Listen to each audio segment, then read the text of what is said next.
Bonjour à tous et bienvenue, nous sommes le jeudi 22 mars, il est 8h30 et c'est maintenant l'heure de Bonjour CAC 40 et DAX 30. Je vous invite tout d'abord à consulter les avertissements liés au risque et j'en profite pour vous saluer. Bonjour Bernadette, bonjour Marc et bonjour Jean-Marc. Alors si vous avez des questions, bien sûr, comme d'habitude, n'hésitez pas à me les poser au cours de cette analyse live. On va démarrer déjà avec les nouvelles économiques attendues pour aujourd'hui. Donc du côté des données économiques, ça va démarrer dès 9 heures avec la réunion du Conseil général de la BCE. On aura notamment à partir de 9h30 des données en provenance de l'Allemagne avec l'indice donc Market PMI pour les services et notamment le secteur manufacturier. On retrouve ces mêmes données ici aussi pour la zone euro à partir de 10 heures. On aura notamment aussi ici le bulletin économique de la BCE et ensuite toujours à 10 heures on retrouve les Allemands avec l'indice IFO des attentes, des conditions actuelles et bien sûr du climat des affaires. On aura ensuite à 10h30, une demi-heure plus tard du côté cette fois britannique, les ventes au détail. Ici donc données importantes sur le GBP et l'indice FTSE anglais bien sûr. On retrouve aussi cet après-midi à partir de 13 heures toujours du côté britannique, la décision des taux d'intérêt et notamment donc l'assouplissement quantitatif ainsi que les votes du Conseil donc monétaire, du Conseil de la politique monétaire du côté britannique à 13 heures.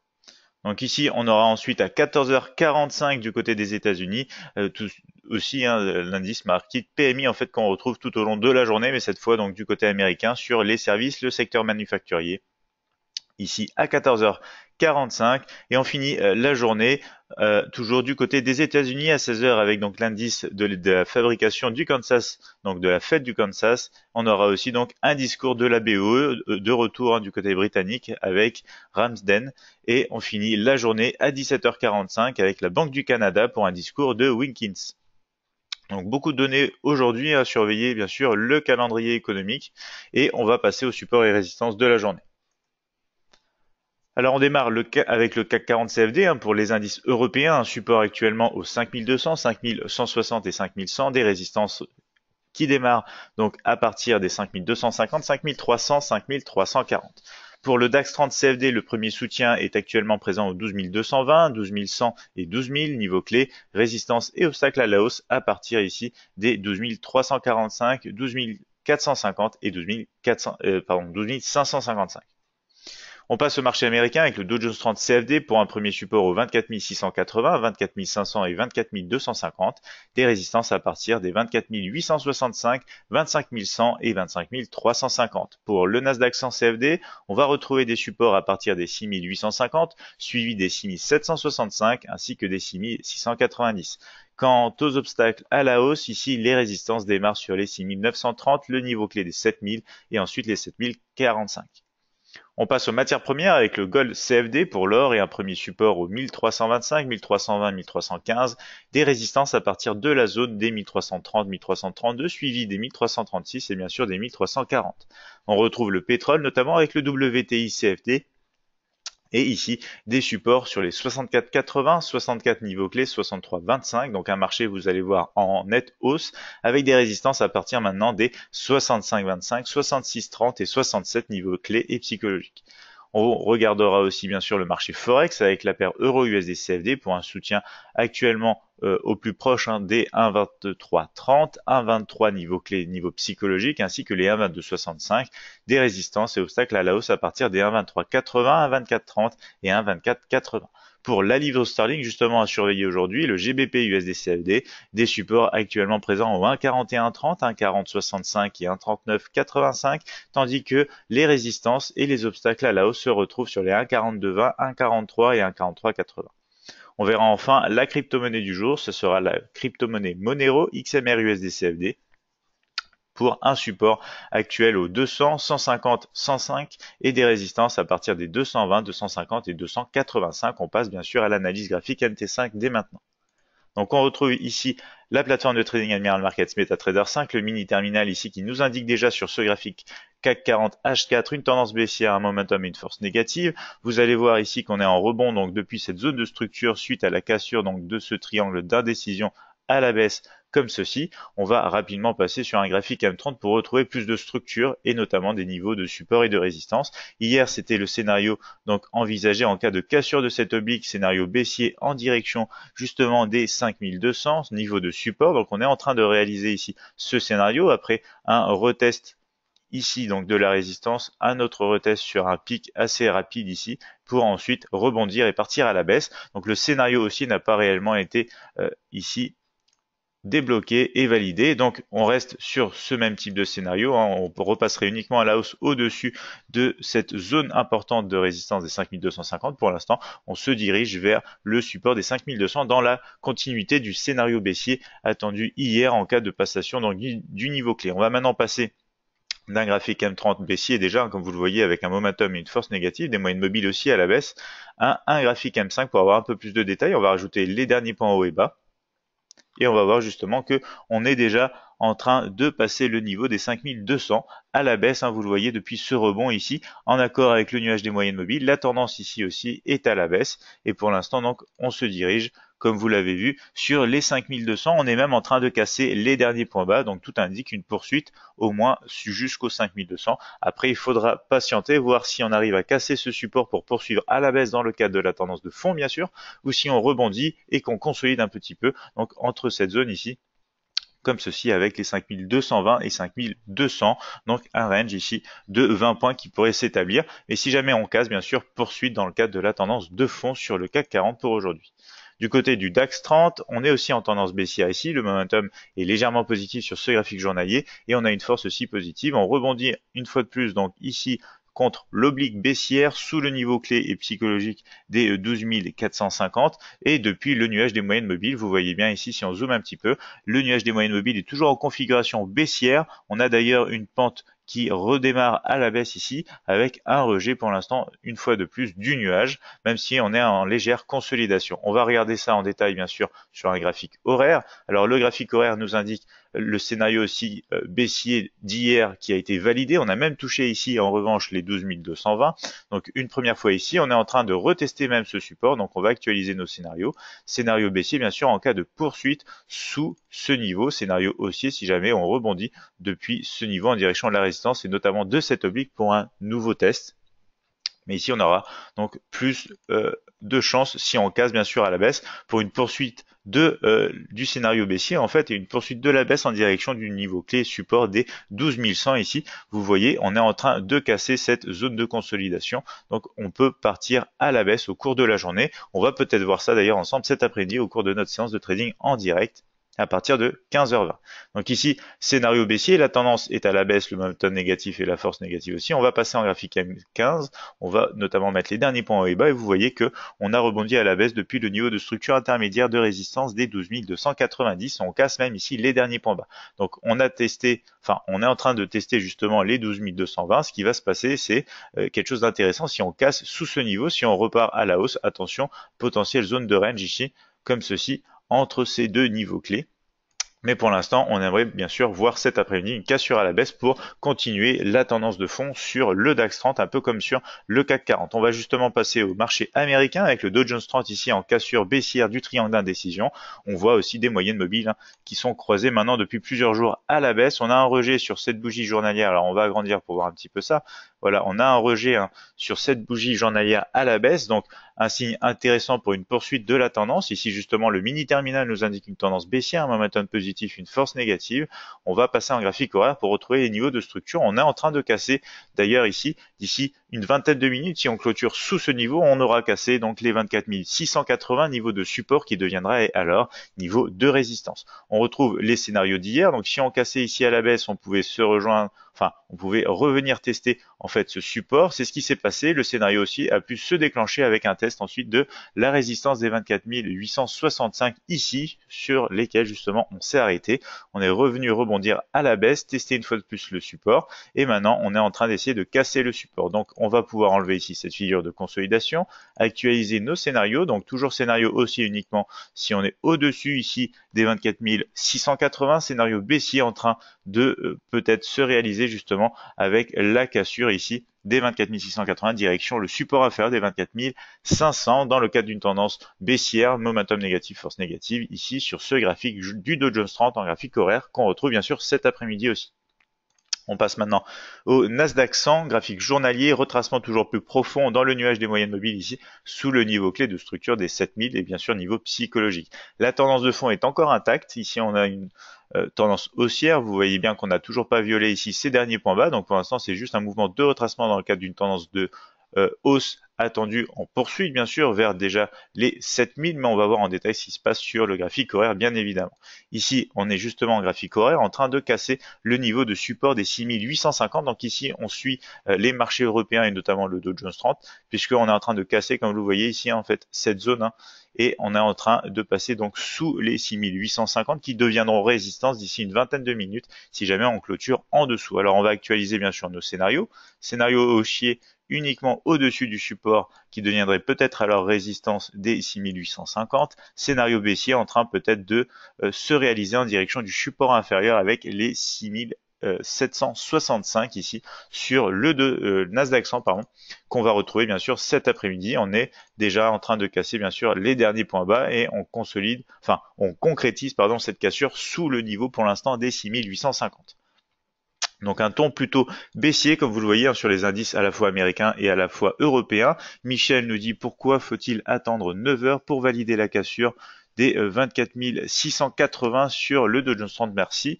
Alors sur le Dow Jones 30, c'est une règle générale en fait, Michel, hein, on attend d'avoir des clôtures inférieures à des niveaux de structure. Ici, bien sûr, on recommande à chaque fois de démarrer le trading avec les heures de séance, donc à partir, par exemple, hein, de 9 heures pour la séance européenne. Après, vous pouvez trader le Dow Jones 30 que bon vous semble, bien sûr, mais ici, sur ce graphique horaire, on attend bien sûr la clôture. Si on est sur un graphique, par exemple, M15, on a déjà eu une petite clôture ici, donc c'est un indice déjà qui nous donne un premier indice en fait. Après, cela dépend bien sûr de la méthode de trading que vous employez. Si vous attendez, si vous faites du scalping par exemple, vous pouvez déjà anticiper le mouvement avec la clôture en M15. Mais pour nos analyses matinales, donc on confirme avec les graphiques sur lesquels on analyse. Donc ici, le graphique horaire. Donc ici, par exemple, on attendrait une clôture sur ce graphique horaire, même si vous allez le voir cet après-midi si vous nous rejoignez en trading direct, hein, on attendra des clôtures sur des unités de temps bien sûr plus petites. Par exemple ici vous voyez en graphique horaire on a eu un rejet de cette mèche, donc on n'a pas eu confirmation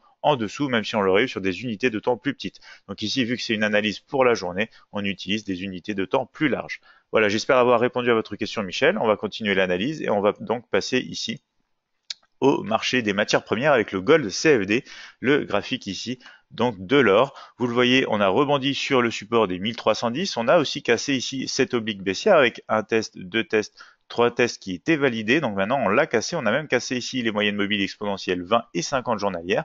La tendance de fond reste à la baisse sur le mini terminal. On a un momentum positif et une force négative. Et vous voyez qu'on se heurte maintenant au niveau clé de résistance des 1336. Donc ici, en vérité, on est dans un range, hein, vous le voyez ici. On a 3 rebonds ici, même un rebond ici. Donc 4 rebonds sur la baisse et on a des zones de structure aussi testées sur le haut. Donc zone de range du moment qu'on ne sort pas à la hausse par les 1336 ou à la baisse sous les 1310. Donc restez bien sûr vigilants. On va regarder un graphique horaire ici et on va voir qu'on se heurte déjà dans la zone ici de résistance des 1332, 1330 ici suite à la cassure. Donc ici le scénario baissier hier, pardon, ici n'a donc pas été concrètement validé. On a eu plutôt le déclenchement du scénario haussier en direction de cette oblique, de cette zone ici des 1320 et ensuite cassure qui nous a entraîné sur les 1325 et maintenant dans le test ici de cette zone de résistance. Donc les scénarios vont être les suivants. Soit on va avoir potentiellement un rebond à la baisse puisqu'on est quand même sur la partie haute ici, hein, du range avec le niveau des 1336. Donc à ce moment-là, on aurait peut-être un scénario comme ça correctif en direction des 1325 voire des 1320. Et pour l'instant, on essaye d'aller rechercher tout de même les 1336 pour peut-être créer un triple sommet. Vous voyez, on a déjà un double sommet ici qui se crée à l'approche de ce niveau de résistance. Donc on va peut-être osciller un petit peu en range ici avant de casser à la baisse ou peut-être de partir réellement à la hausse, hein, après un mouvement haussier ici qui nous indique potentiellement un changement de tendance, même si, comme je vous le rappelle, on est toujours dans un range, en fait, le range journalier qu'on a identifié entre les 1336 et 1310. Donc restez vigilants sur le gold tant qu'on est bien sûr dans ce range. WTI CFD, maintenant le pétrole qui sort donc à la hausse du triangle d'indécision journalier. Ici, les moyennes mobiles, vous le voyez, sont en train de partir en pente à la hausse et de s'écarter pour matérialiser la présence de momentum.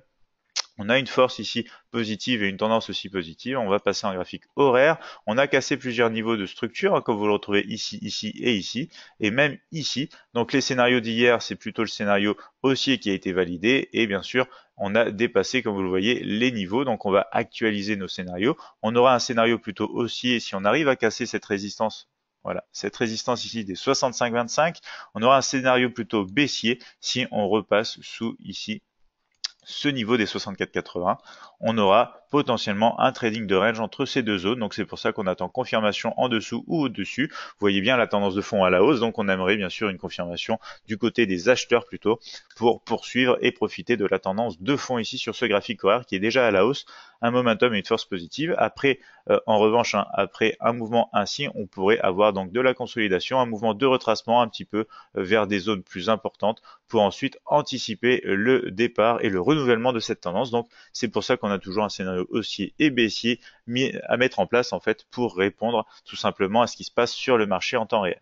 Ensuite on passe au marché Forex, Euro USD CFD ici, graphique journalier qui nous indique donc un test à nouveau de la borne haute du triangle d'indécision. Ici la tendance de fond est haussière, momentum positif, force négative, les moyennes mobiles sont toujours en configuration haussière, hein, comme vous le voyez. C'est juste qu'on a un petit peu consolidé, bien sûr, dans ce triangle d'indécision avec des tests en haut, en bas, en haut, en bas. Donc, on va voir ça en détail sur un graphique horaire. On se retrouve, bien sûr, sur la borne haute ici du triangle d'indécision, mais en accord aussi avec la résistance des 1,2380. Donc, ici, on va voir les scénarios d'hier. On a ensuite ajusté, hein, comme on va pouvoir le voir ici, la borne basse du triangle d'indécision. Au départ, la borne basse se situe à peu près ici. On l'a ajusté avec les derniers tests, hein, vous le voyez bien, on a réagi de manière positive sur cette zone, donc on a actualisé la borne basse du triangle d'indécision, on est reparti à la hausse depuis les 1,2265, c'était le scénario haussier envisagé si on repassait au-dessus. On a même été testé donc la borne haute, donc on va actualiser les scénarios, on va avoir tout simplement un scénario baissier si on arrive à rebondir à la baisse sur cette borne haute du triangle d'indécision et sur cette résistance. Donc on va pouvoir enlever maintenant voilà, cette oblique. Et on aura un scénario haussier uniquement en cas de cassure à la hausse du triangle d'indécision, au-dessus notamment des 1,2380 en direction de la résistance des 1,2430 située donc juste ici. On observera aussi ensemble ici cette analyse cet après-midi pour de potentielles positions peut-être que je prendrai si jamais on a un scénario en faveur de la hausse ici ou peut-être en retracement. Du moment que c'est clair, il y aura potentiellement des scénarios à exploiter bien sûr. GBP USD, maintenant la livre sterling. On va voir toujours la poursuite de la hausse ici, suite à la cassure du triangle d'indécision, un peu comme sur l'euro USD CFD. Les moyennes mobiles repartent en pente haussière, elles s'écartent pour montrer donc la présence de momentum sur le marché. On a ici une tendance haussière et une force positive. On va regarder le graphique horaire avec les scénarios d'hier, donc rebond et hausse depuis le niveau des 1,3985, c'était le scénario haussier. Si on passait pas en dessous de ce niveau, on allait potentiellement rebondir. C'est ce qui s'est passé. On a même testé ici les 1,4065 et on a même franchi les 1,4130. Donc on va actualiser nos scénarios, scénario haussier en cours de développement, donc tant qu'on se situe bien sûr au-dessus des 1,4130, direction ici la résistance avec les 1,4220 et scénario baissier de retracement sur une zone de structure ici, si jamais on réintègre le niveau des 1,4130 en direction bien sûr du support des 1,4065. C'est ce qu'on verra aussi bien sûr au cours de cet après-midi. On finit cette analyse matinale donc avec ici la crypto-monnaie du jour, le XMR USD CFD, donc graphique journalier, rebond depuis le support du 200, niveau clé bien sûr.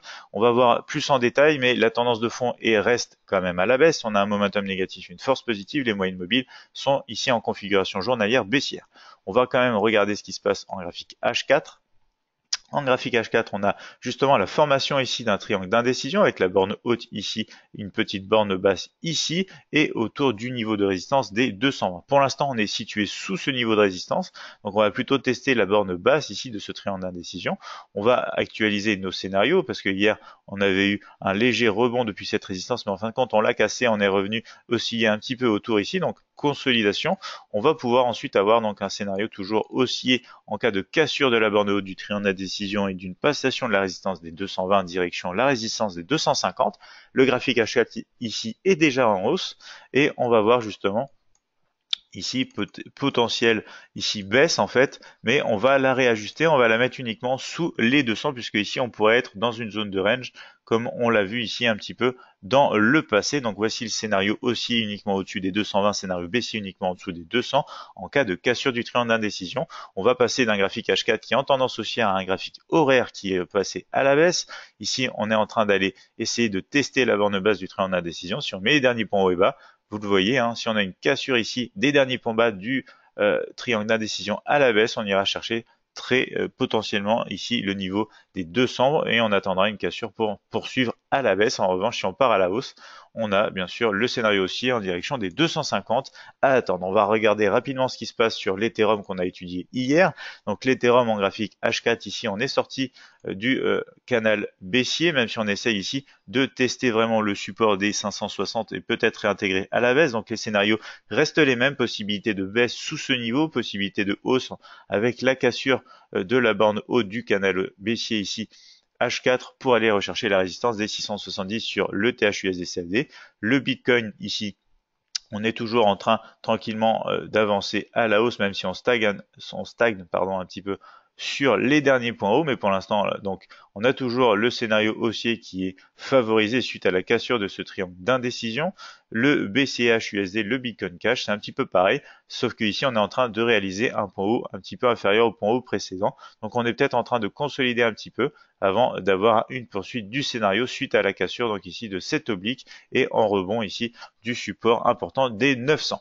Donc voici pour cette analyse matinale. Je vois qu'on n'a pas d'autres questions dans le chat. Bernadette qui me dit merci, bon trade et à cet après-midi. Merci Bernadette, on se retrouve cet après-midi. Je vous souhaite bien sûr de passer tous une excellente journée d'ici là, de bons trades et on se retrouve donc cet après-midi à 15h20 pour une séance de trading en direct.